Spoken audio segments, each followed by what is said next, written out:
सूर्य से ही पंचांग बनते हैं, सूर्य से ही संवत्सर तय होते हैं, सूर्य ही माह तय करते हैं। तो जो लोग सूर्य की पूजा नहीं करेंगे और शनि की पूजा करके शनि को प्रसन्न करने जाएंगे, कर्मों का भोग शनि फिर भी देकर जाएंगे, क्योंकि सूर्य की शक्ति के साथ में अगर कुछ और चीजें मिल जाती हैं तो ऐसा व्यक्ति महालक्ष्मी योग ले जाता है। महाभारत रुक सकती थी, लेकिन सिर्फ इसलिए कि कर्ण को छेड़ दिया गया था बार बार। मैं सूत पुत्र से विवाह नहीं करूंगी। आपकी पुत्री ने बहुत बड़ा पाप किया है महाराज। सूर्य प्रधान लोगों की ईगो मत छेड़िए, नहीं तो महाभारत हो सकती है। अब ये घटना हुई तो इसका सार कहाँ से निकला?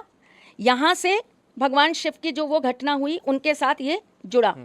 अब जुड़ने का वो देखिए, जब गणेश जी का सिर कटा तो उस समय ये कहा जाता है कि जो सूर्य पुत्र शनि हैं उनकी टेढ़ी दृष्टि उनके ऊपर पड़ी थी। हाँ, हाँ, इसीलिए गणेश जी का सिर कटा था। हाँ। तो जो लोग सूर्य की पूजा नहीं करेंगे, सूर्य को नहीं मनाएंगे और शनि की पूजा करके शनि को प्रसन्न करने जाएंगे, कर्मों का भोग शनि फिर भी देकर जाएंगे, क्योंकि पिता कैसा भी हो, कितना बुरा भी हो, लेकिन उसका आदर हर बच्चा करता ही है।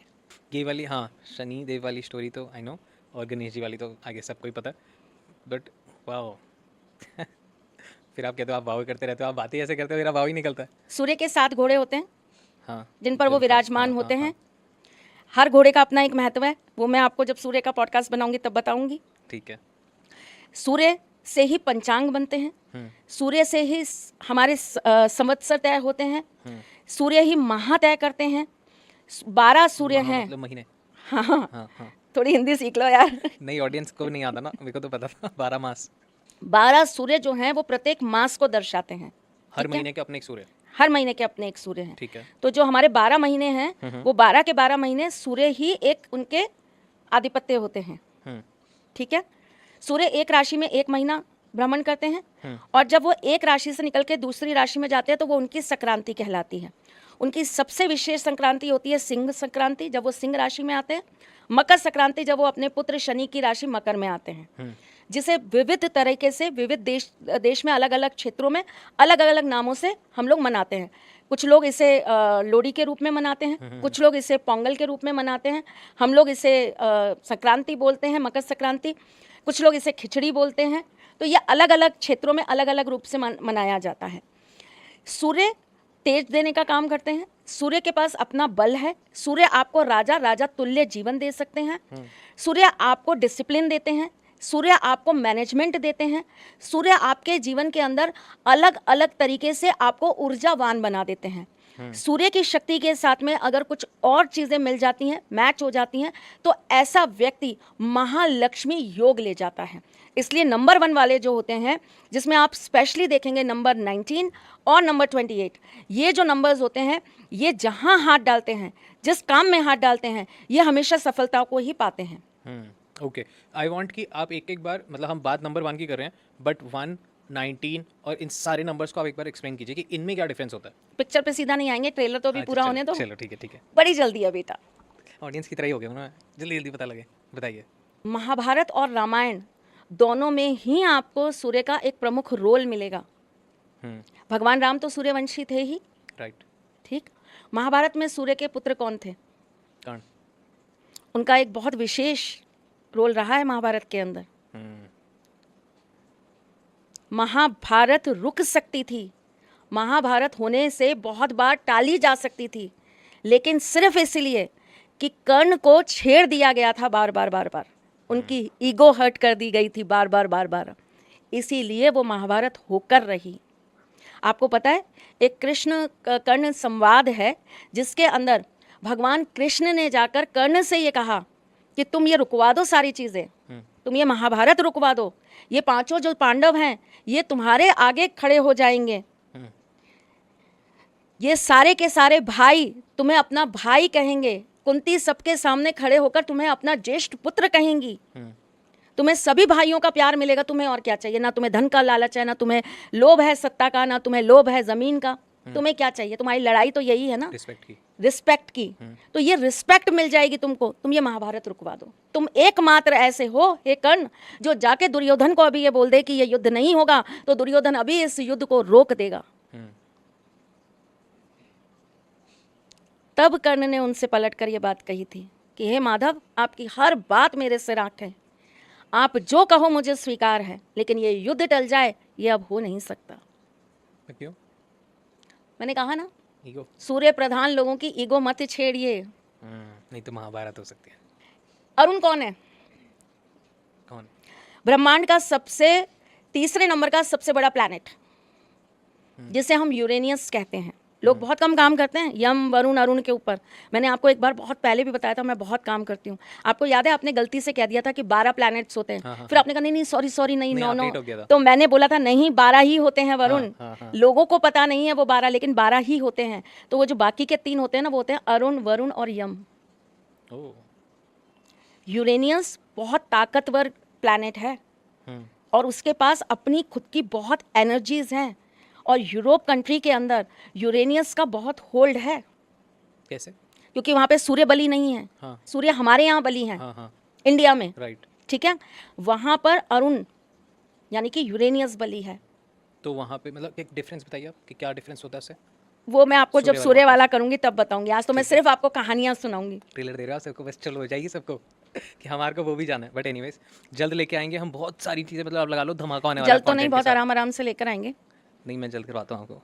अब कमेंट करो बहुत सारे तो मैं जल्द करवाता हूँ। ओके। शरारती बच्चा। अरुण कौन थे? महर्षि कश्यप और उनकी 17 वाइफ थी महर्षि कश्यप की, ठीक है। तो उनकी एक वाइफ थी जो अपनी ही बहन उनसे बहुत जेलस करती थी। तो जब उनकी बहन प्रेग्नेंट थी तो तब वो भी प्रेग्नेंट थी। ओके। और उनको 2 शिशु जो हैं वो उनको होने वाले थे। तो ऐसा कहा जाता है कि वो 2 अंड थे जो उनके पास में थे, ठीक। एग्स। हाँ, ओके। ठीक। तो उन्होंने क्या किया कि जब उनकी जो एक बहन थी, उनका जब पुत्र हुआ तो वो नागों का राजा हुआ, ओके। ठीक। तो उन्होंने क्या किया कि अपने पुत्र को उन्होंने जल्दबाजी में उसको Swipe जन्म कर दे दिया। दिया। मतलब ठीक है। वो जो अंडा था उसको उन्होंने समय से पूर्व ही, जेलेसी में। हाँ, ओके। जेलेसी में कि नहीं वो अगर वैसा है तो मेरा पुत्र और अच्छा होना चाहिए करके। ठीक है। तो वो जो पुत्र हुआ वो बेसिकली शरीर में ना तो उसके पैर थे ना उसके पंख थे। ओके। वो गरुड़ का ही रूप था, लेकिन ना तो उसके पैर थे ना उसके पंख थे। तो उसके develop शरीर नहीं का जो निचला भाग था वो कमजोर था, ठीक है। ठीक है। तो उसने जन्म के बाद, क्योंकि उसकी ऐसी स्थिति में हुआ, वो अपाहिज हुआ, तो उसने अपनी माँ को श्राप दे दिया। क्या? अपनी ही माँ को उसने श्राप ये दिया कि आपने अपने लालच में आकर, आपने अपनी ईर्ष्या में आकर मुझे समय पूर्व जो इस अवस्था में आपने मेरा जीवन मुझे दे दिया है, जिसकी वजह से मैं जिंदगी भर अपाहिज रहने वाला हूँ, तो आप अपनी उस बहन की दासी ही बनकर रहोगी। जीवन भर आप उस बहन की दासी ही बनकर रहोगी, ठीक है। ऐसा उन्होंने उनको श्राप दे दिया। तो लेकिन फिर जब माँ है, उन्होंने अपने बच्चे से विनती की कि नहीं नहीं तुम मुझे ये श्राप नहीं दे सकते। भाई एक पहले उनको इतनी वो थी कि भाई मैं उससे सर्वश्रेष्ठ बनूं, क्योंकि उनके पति को उनसे ज़्यादा प्रेम था, तो वो हमेशा अपने आप को सुपीरियर दिखाना चाहती थी। तो उन्होंने ऐसा बोला कि अगर आप अपने दूसरे बच्चे के जन्म के लिए धैर्य रखेंगी और उसे पूर्ण विकसित होने देंगी, तो वो आपको जन्म देने के बाद यह आशीर्वाद देगा कि आपकी ये जो दासी, आप जो उनकी दासी बन के रहेंगी, ये जो मैंने श्राप दिया है, आपका ये श्राप खत्म हो जाएगा। ठीक है। तब उन्होंने अपने बच्चे को जन्म देने दिया और वो जो बच्चा था वो बना गरुड़। कितनी इम्पैक्टफुल स्टोरीज है सारी है। अब देखो कहानियों में से कितनी कहानियां निकलती जा रही हैं। अब समझना कौन थे उनके साथी, कौन थे आप वो समझो, उनका कितना प्रमुख रोल था। तो जिसका ड्राइवर इतना अच्छा था, उसका मालिक कैसा होगा। बताइए। आप जब सूर्य की बात करते हैं तो पहले आप उनके रथ को चलाने वाले सारथी के बारे में तो जान लीजिए, ठीक है। ठीक है ना। अरुण, क्या हुआ था एक बार, सूर्य जो है उनको श्राप मिला था। हाँ, क्या? ठीक है। तो उनको कुछ टाइम के लिए उनकी रोशनी जो है वो अंधकार में बदल गई थी। क्यों? वो भी एक बहुत बड़ी कहानी है, ठीक है, उस पर भी आएंगे। ठीक है। तो क्या हुआ था कि अरुण जो है वो, उनका मन में आया कि अब अभी तो मैं छुट्टी पर हूँ, लॉकडाउन लग गया है, हाँ। छुट्टी पर हूँ, तो मैं थोड़ा सा स्वर्ग घूम आता हूँ।